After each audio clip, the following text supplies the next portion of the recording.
के पाद बिंदु की दूरी जहाँ पेड़ पर शिखर को छूता है वो 8 मीटर है। मतलब कि जो पेड़ की जो पाद बिंदु है, आपको एग्जाम्पल दिखाता हूँ। ये आपका हो गया पेड़, ठीक है, ये आपका हो गया पेड़, ये आपका पेड़ का पाद बिंदु बोले तो पेड़, ठीक है, पाद बिंदु मतलब पेड़ होता है, ठीक है। तो ये पेड़ का पेड़ हो गया, मतलब बेस हो गया, ठीक है। अब यहाँ से क्या होता है कि पेड़ टूट जाता है, इतना पेड़ टूट गया, आप उसको मान लो ए बी सी मान लो, ठीक है, ओके। अब पेड़ टूटकर कुछ इस तरीके से नीचे गिर जाता है, ठीक है, और गिरकर जमीन के शिखर को छूने लगता है। जो पेड़ का जो शिखर है वो टूटकर नीचे गिर जाता है और जमीन को छूने लगता है और छूकर 30 डिग्री का एंगल बना लेता है जमीन के साथ, ओके। ऐसा क्वेश्चन में बोला गया है। अब आगे बोला गया है कि पेड़ का जो पाद बिंदु है और जहाँ पर पेड़ शिखर को छू रहा है, जो पेड़ का जो शिखर है जो जमीन को छू रहा है, यानी कि वाला बिंदु, इसको मान लो आप ए था ना, ए मान लो उसको, ठीक है। तो जिसको छू रहा है यहाँ से लेकर यहाँ तक की दूरी कितनी है, 8 मीटर दिया गया है। कितना दिया है, 8 मीटर। और आपको ज्ञात करना है पेड़ की ऊंचाई। क्या याद करना आपको, पेड़ की ऊंचाई। बहुत ही सिंपल है, आपको पर ध्यान से देखना है, ठीक है। क्वेश्चन समझ में आ चुका होगा, क्वेश्चन काफी अच्छे समझा दिया मैंने आपको, प्रैक्टिकल करके दिखा दिया। अब आपको देखा triangle A B C, triangle A B C आपको दिया हुआ है, इसी में सारा खेल आपको खेलना है, ठीक है। जैसे कि देखोगे, देखो यहाँ पर ध्यान से, आपको निकालना है एसी की लेंथ, आपको ज्ञात करना है एसी। एसी बोले तो पेड़ की ऊंचाई आपको ज्ञात करनी है। एसी क्या है आपका, पेड़ की ऊंचाई। एसी बोले तो पेड़ की ऊंचाई, ओके, ठीक है। एसी बोले तो पेड़ की ऊंचाई, ठीक है, आपको पेड़ की ऊंचाई ज्ञात करना है। अब आपको पेड़ की ऊंचाई ज्ञात करने के लिए, आपको पेड़ की ऊंचाई ज्ञात करने के लिए आपको बीसी भी पता होना चाहिए और आपको साथ में ए बी पता होना चाहिए, क्योंकि एसी कैसे बनेगा आपका, एसी इक्वल टू क्या है आपका, ए बी प्लस में। आप कई बुद्धिमान कमेंट करेंगे कि भैया इसका नाम ए कैसे हो गया, ए तो यहाँ पर था।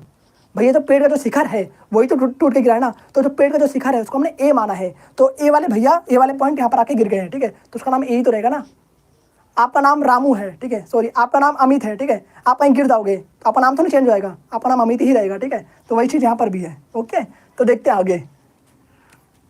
तो आपको याद करना है यहाँ पर ए बी की लेंथ, साथ में आपको बी सी की लेंथ याद करनी है। बहुत ही सिंपल है। एक बार आप लगाओ कोस का मान, एक बार क्या लगाओगे, सिंपल सा साइन का, क्योंकि कोस क्या होता है आपका, यहाँ पर देखो थोड़ी देर पहले पढ़ाया था आपको मैंने, कोस थीटा इक्वल टू में आधार बटे में कर्ण क्या होता है, बोले तो आधार बटे में कर्ण होता है भैया। और साइन थीटा क्या होता है आपका, लंब बटे में कर्ण होता है भैया, लंब बटे में कर्ण होता है। तो कर्ण तो आपको पता ही नहीं है, ठीक है। देखो यहाँ पर क्या यूज करोगे, आपको ये चीज़ पता है। एक बार आप 10 का मान निकाल लो, यहाँ पर 10 का भी निकाल सकते हो। बहुत सारे तरीके करने के हैं, ठीक है, बहुत सारे तरीके करने के हैं इस क्वेश्चन को, ओके। जो भी जुड़ते आ रहे कमेंट जो करो और अपने डाउट्स पूछ सकते हैं। डाउट आपके तभी देखूंगा जब बोलूँगा, ठीक है, आपको डाउट देखने टाइम दूंगा, ठीक है। आप यहाँ पर बहुत तरीका यूज कर सकते हो। मान लिया आपने कर्ण निकाल लिया, फिर कर्ण से आप ये निकाल सकते हो कोस का यूज करके, ठीक है, सिंपल है, ओके, साइन का यूज करके इस तरीके से।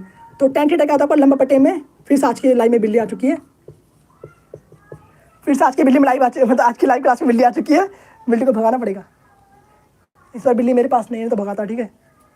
आई थिंक बिल्ली सामने है, ठीक है, तो बाकी बिल्ली को छोड़ो। तो देखो यहाँ पर पता नहीं कहाँ से लाइव क्लास में बिल्ली आ जाती है भाई।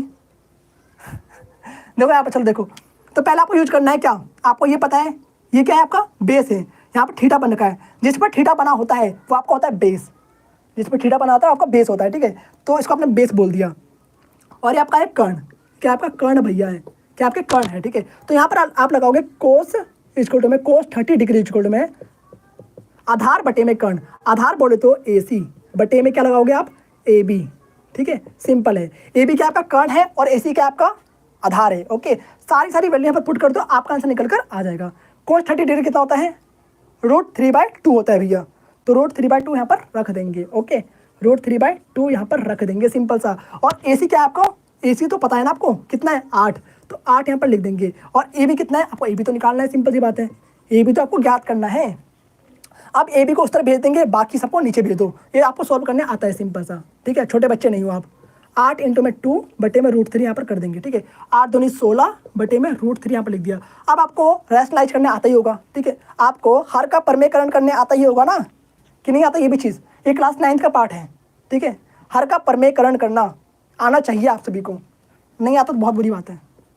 यहाँ पर जिसके बटे में अपरमेय संख्याएं होती है उसे परमेय संख्या में कन्वर्ट करना ही परमेयकरण कहलाता है।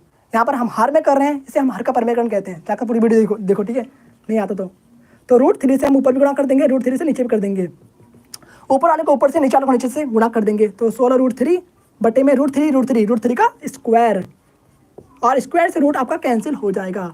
तो 16√3 बटे में आपका निकल कर आ जाएगा यहाँ पर 3, ठीक है। चाहो तो सिंपल आप ऐसे ही छोड़ सकते थे, कोई दिक्कत नहीं था, इसमें कर सकते हो,